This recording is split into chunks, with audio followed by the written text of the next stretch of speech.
Je suis fier de faire partie de ces millions de Français qui ont voté pour le candidat RN de leur circonscription. Hop, apprendre son histoire est un acte de résistance. C'est le retour de Tanguy David. Alors je le dis, parce que j'ai eu des commentaires me disant que j'avais les ongles noirs. Là aussi, ils sont noirs. C'est pas de la saleté, vous voyez. Je fais de la calligraphie. C'est de l'encre. Donc en fait, ça part après, c'est de l'encre, entre guillemets, biologique, végétale. Ça part après quelques jours, même si en savane ça part pas. Donc je ne suis pas en train de faire de la mécanique entre deux vidéos. Voilà, comme ça j'aurai plus de commentaires, ou s'il y en a, à chaque fois je leur dirai d'aller voir la vidéo Les ongles noirs. Bon, plus sérieusement, Tanguy, il change pas. Ça c'est une des vidéos les plus récentes, il y en a d'autres mais qui sont d'aucune utilité. Je suis fier, comme des millions de Français, d'avoir voté RN. Sacré Tanguy. Au-delà de l'amnésie, évidemment, entre guillemets, hyper-céphalique dont il est la victime, ce dont on ne va pas l'accuser, il est constant de penser quelle est la définition d'un Français. La France, ce pays à la mosaïque riche et variée, multiculturelle et multicultuelle désormais. Voltaire, Rousseau, les penseurs, les Lumières, Émile Zola, Monet, oui, la liste est longue.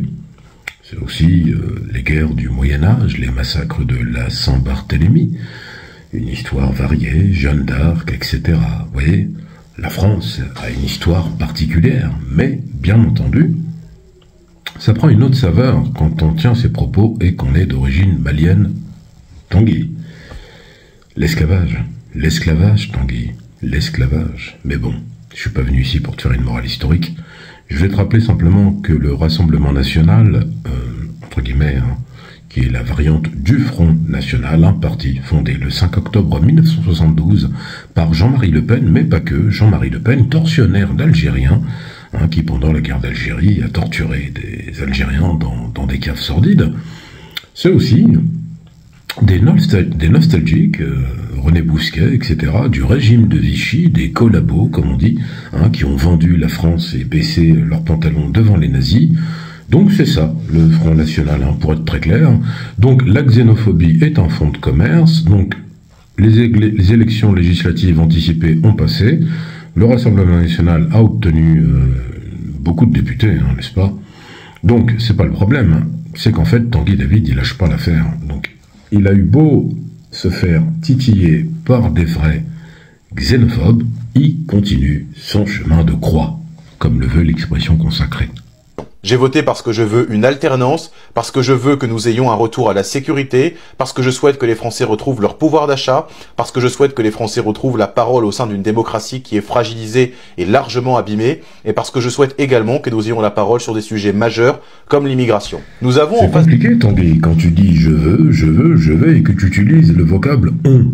On a l'impression que tu es avec eux et que c'est ton parti politique. Mais attends, tu veux, il y a ce que tu veux et il y a ce que eux, ils veulent.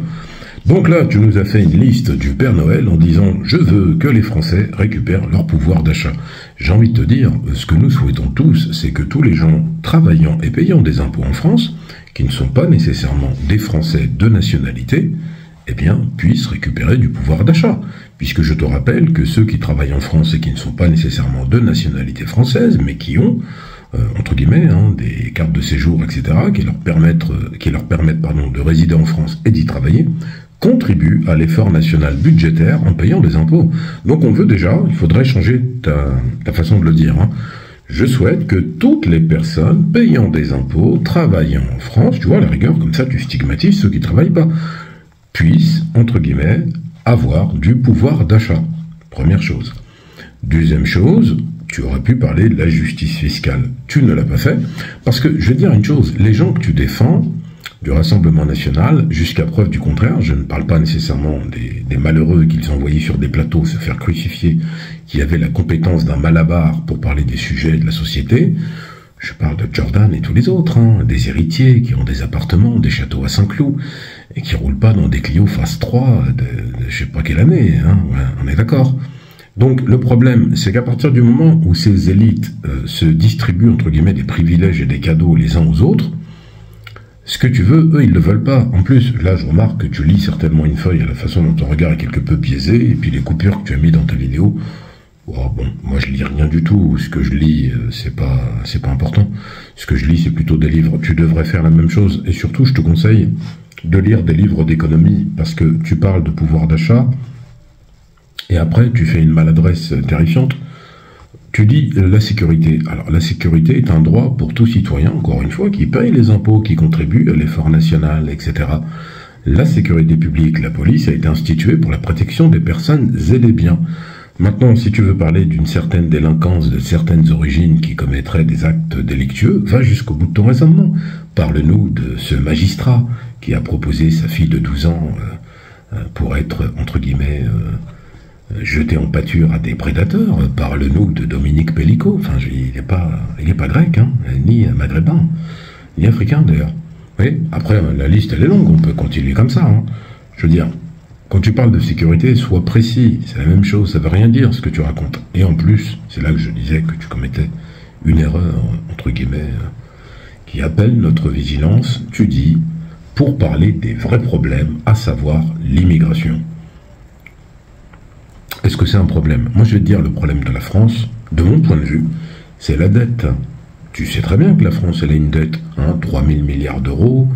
Le fait que la France lève, par exemple, 1 000 milliards d'euros sans passer par le Parlement, sans passer par ses citoyens ou un référendum, et que ces 1 000 milliards d'euros qui permettraient de faire bien des choses ne sont pas du tout mis dans un fonds souverain qui permettrait, le cas échéant, au bout de 5 ans, de pouvoir effacer la dette initiale. Non, non, ils sont utilisés pour de la dépense publique, qui, je te rappelle, hein, les sénateurs qui mangent comme des sangliers, comme on a pu le voir avec le président du Sénat, tu as dû voir cette vidéo.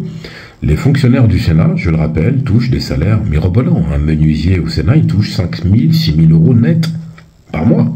Les questeurs, ça monte jusqu'à 15 000. Enfin, on est dans des choses qui sont irréelles. On dirait qu'ils travaillent au Vatican, dans un autre État. Non, non, ils travaillent en France. Le problème, c'est que les coûts qui sont supportés par les contribuables français sont des coûts qui ne sont pas du tout ramenés à la valeur du travail, à la valeur de l'effort collectif. Parce que ce que tu devrais dire, mon cher Tanguy, c'est que cette dette est un problème national. Parce que quand la France va chuter au fil des années, durant les 5 premières puissances mondiales économiques, à 10, à 15, à 20 et à 30, parce que les autres pays, en attendant, ils n'attendent pas, eux. Ouais, en attendant, ils n'attendent pas. Quel jeu de mots. Pour être très sérieux, ces autres pays-là, que ce soit les pays dont les économies se développent au fil du temps, la plupart des pays africains ont un taux de croissance tout à fait affolant et pertinent. La France, elle végète à 1%, 1,2%, des prévisions un peu tronquées.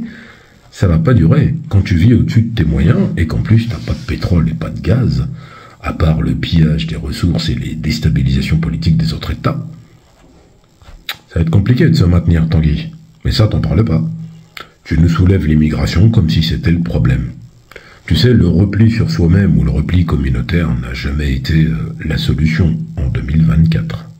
Nous avons en face de nous un nouveau front populaire qui est dangereux pour la République. Ambiguïté sur l'antisémitisme, investiture de candidats aux propos douteux, investiture de candidats fichés S, et même de candidats condamnés pour violence en réunion. Mon cher Tanguy, c'est épuisant tes propos, parce que là, tu nous dis, bon, le nouveau front populaire aux propos douteux des antisémites.